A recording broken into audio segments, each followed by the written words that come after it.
Welcome to Weekly Briefing. I'm Chanel Rion. Pro-thug, pro-crime Democrats are scattering like rats this week. Their star anti-crime fighting DA, Boudin, was voted off the proverbial San Francisco island by an overwhelming 20 points. It's symptomatic of a city that's had enough. San Francisco ousted Boudin because they were sick of turning down aisles at Walgreens to scenes of thugs stuffing garbage bags with loot and running off in broad daylight. They were tired of dodging open drug deals or stepping on the fecal matter of homeless madmen or watching their young people lured into alleyway addictions made convenient since San Francisco now offered safe spaces where they could hand out clean needles and snacks. They were tired of writing notes on their windshield informing criminals there was nothing in the car, please don't break the windows. And when the 2021 numbers came in, turns out more people in San Francisco died of fentanyl overdoses than from COVID-19. Boudin's office convicted 0 people for dealing in lethal opioids. All this, the direct result of the ultra-liberal, pro-crime policies of Boudin. Since Boudin took office in 2020, burglaries shot up 45%, and horror stories flourished like the one where a man drunk stole a car and mowed to death 2 innocent women.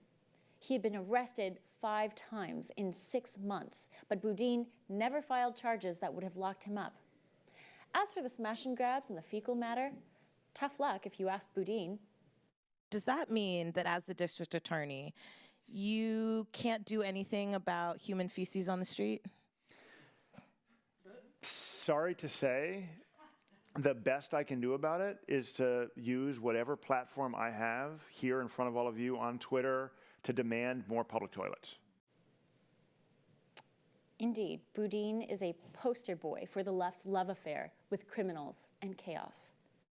When you talk about public safety, policing and prosecution and incarceration are tremendously expensive and failed responses to the problems that our communities are dealing with.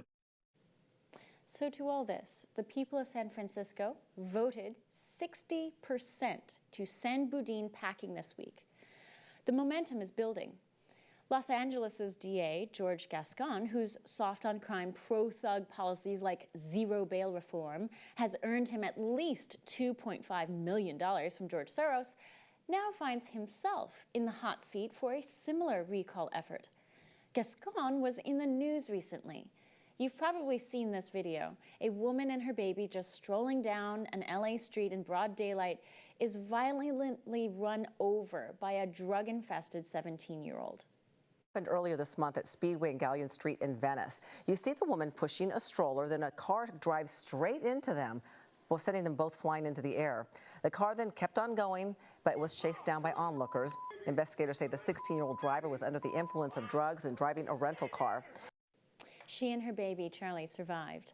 But this week, Gascon let the attempted murderer off on just 5 months of social programs. No jail time, not even detention. Gascon's excuse? The driver was just a teenager, and the mom and baby, well, they got away with just scratches. They weren't really hurt.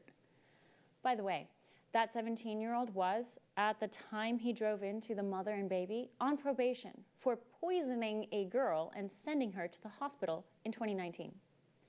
To Gascon, it's all about protecting the criminals.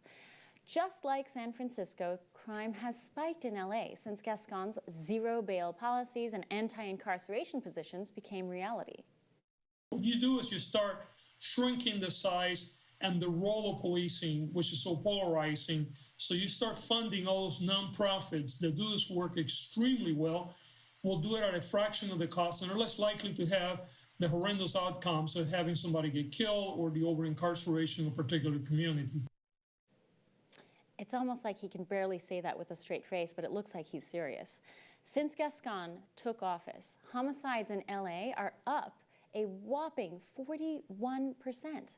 Even more if you ask neighboring DAs. George Gascon, Los Angeles County DA, homicides are up 50%. Homicides, as we indicated, are out of control. The gang unit was disbanded. And so they believe that everybody can be rehabilitated and that we should end incarceration for the most serious and violent felons.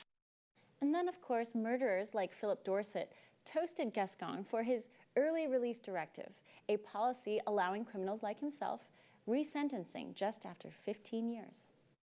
Right here in New Folsom Sea Facility, right here with my celly. Some white lightning, the little cups, boom. Salute. Celebrating us going home on this Gascon direct. Whoa. To make it all worse, Gascon removed sentencing for criminals who carry handguns while at the same time called on the LA school board to remove police from LA schools, claiming police do not make children safer. Okay, so I have two basic takes on this upside-down mess. One, lefties are those twisted members of society who love criminals and desire chaos. Either they were born of it or raised in it. Either way, it's familiar to them. It's all they know. It's all they really love, whether they admit it or not. That certainly seems to be the case, and it seems to explain the bizarre pro-criminal stances of the now ex-San Francisco DA Chesa Boudin. If you're not from California, you may not know his background. Chesa is the child of Weather Underground maniacs. When little Chesa was just barely a year old, his parents dropped him off with a babysitter so that they could go and rob a Brinks money trunk to fund more leftist terrorism. The failed heist resulted in the deaths of 3 people. Chesa's parents were sent to federal prison. Boudin would be adopted by fugitives and founders of the Weather Underground, Bill Ayers and Bernadine Dorn, known sowers of chaos, bombs, and blood, the same couple who would later host Barack Obama's first fundraiser as state senator from their home in Chicago. Chesa Boudin would spend his life in and out of the federal prison system visiting his criminal parents. Boudin would go on to become a Rhodes Scholar under Ayers' mentorship, just as Obama has been accused of, despite Obama trying to distance himself from the lefty terrorist.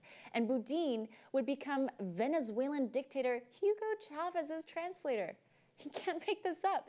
His life is written like a bad fiction novel. Boudin's life is a tale of a child who romanticized the criminals his parents were. His adoptive parents were no better. It's all he knew. Boudin sees in the eyes of every criminal the terrorists that were his jailed parents. That's the working theory anyway. As for Gascon in LA, he's just a Soros hack. A recent report from the Law Enforcement Legal Defense Fund found that Gascon was one of just 10 DAs gifted over $13 million from George Soros's political action committees. But Soros DAs are part of a larger problem.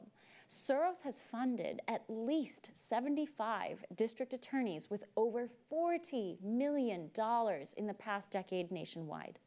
And according to LELD, 75 Soros-fueled DAs represent 1 in 5 Americans.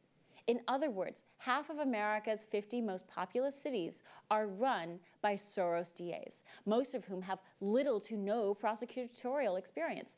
These DAs are clueless kept men and women of the Soros left agenda. They're in love with criminals, they crave chaos, and they refuse to protect the people they've sworn to serve, the people who pay their servant wages. What happened in San Francisco is the harbinger of a great awakening.